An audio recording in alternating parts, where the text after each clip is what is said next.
we are going straight into a conversation about literacy because Wednesday, the 12th of October, is World Literacy Day.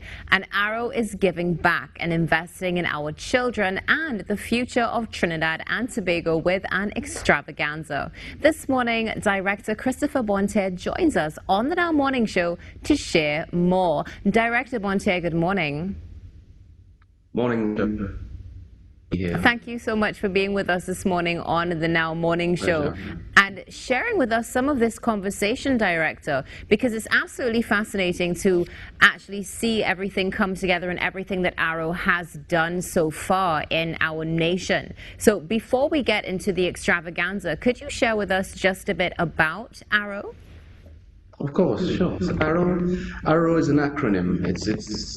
It means oral, read, respond, oral, write. It's been around 55 years in the United Kingdom, but it's been operating in Trinidad for about 16 years. And it basically operates a brain-based multisensory program which makes permanent changes in children's brains. When I say permanent changes, you can retest a child after an A.R.R.O.W intervention program, which can be anything from 8 hours to 10 hours. So A.R.R.O.W has been operating in hundreds of schools. We've worked with thousands of children over the last 15 years. And one of the main focuses we have is to ensure that every child has a promising future. We make sure that every child, doesn't matter if there's a disability, doesn't matter if that child is struggling, it doesn't matter if that child is typical or a B student or an A student. It is a whole school program that manages to help everyone across the board. It's been very successful in mainstream schools. It's also been very successful working with children who are struggling with their literacy. And we're just delighted that we've had the opportunity to be part of a nation building program for such a long period of time. So much positive changes. And it really has made impactful and profound change on children's lives in our country. Just taking a look at some of the work that has been done so far and seeing, thousands of children saying that things have changed. And now that you've explained that there is some scientific backing behind A.R.R.O.W and exactly what is done, it's amazing to actually see that and to know that we do have programs dedicated to that right here in Trinidad and Tobago, because literacy is something, of course, that will never go out of style. So, Director Bonterre, I was going to ask you a bit about the program, but I think that you have given us just enough insight as to exactly how it impacts the future of Trinidad and Tobago. So let's talk about this extravaganza that is coming up. I think it is the perfect word to describe the event that you have, because it really is a bit of a difference. Can you share with Trinidad and Tobago what the children have to look forward to this coming Wednesday? Of course, they would be happy to.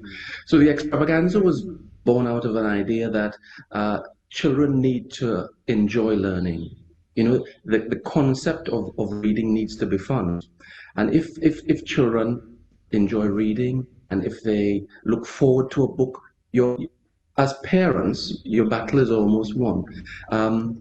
Happy readers are successful children. So the concept was born out of this idea that if we have a day which focuses on literacy, but which also focuses on different strategies for learning, not necessarily your chalk and talk and your black or white, but different strategies like A.R.R.O.W, children will be exposed to sort of a multiplicity of learning activities. So the extravaganza works something like this. Children come in, they're exposed to a variety of booths where they go through exercises, they do fun puzzles, they participate in different activities. There are storytellers who come and read stories, not just international stories, but local stories, and expose the children to a day, saturate them in of fun learning.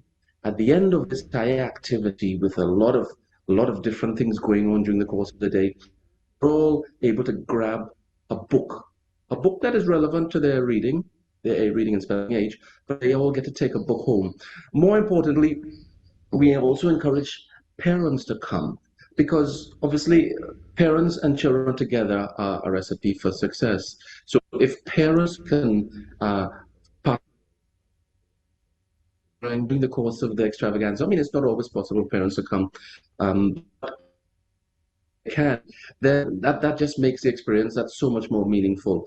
The extravaganza has been operating. We've done many extravaganzas over the years, but what's particularly important about this one this year is that Shell Trinidad and Tobago have really been generous in their support, and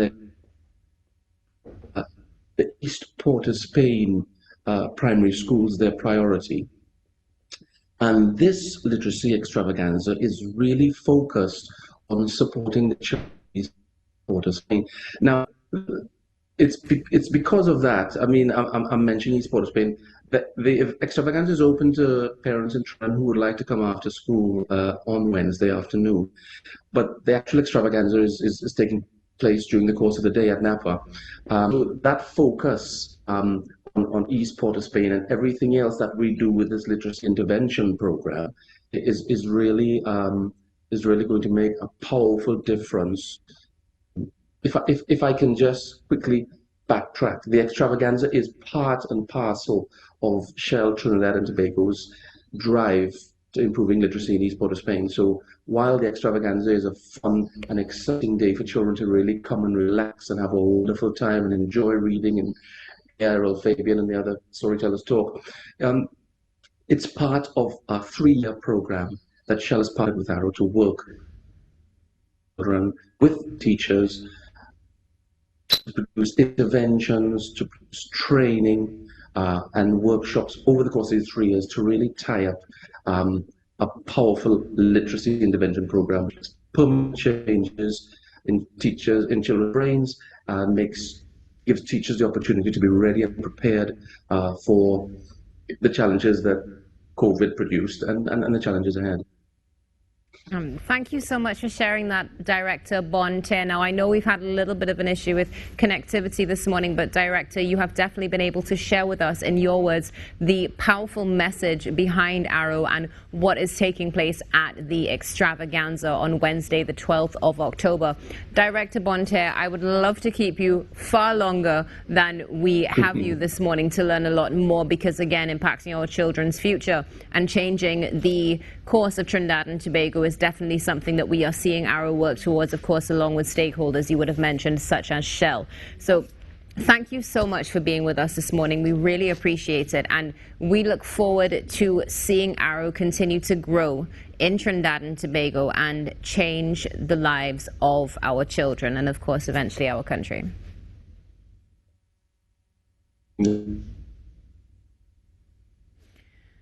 All right, Trinidad and Tobago, that was Director Christopher Bonterre from A.R.R.O.W talking about the extravaganza. It's taking place this Wednesday at Napa, so you don't want to miss that. Of course, the director did say that parents are invited. If I'm not mistaken, there is also a volunteer opportunity for those who are interested as well. So definitely check out A.R.R.O.W on social media and see how you can get involved.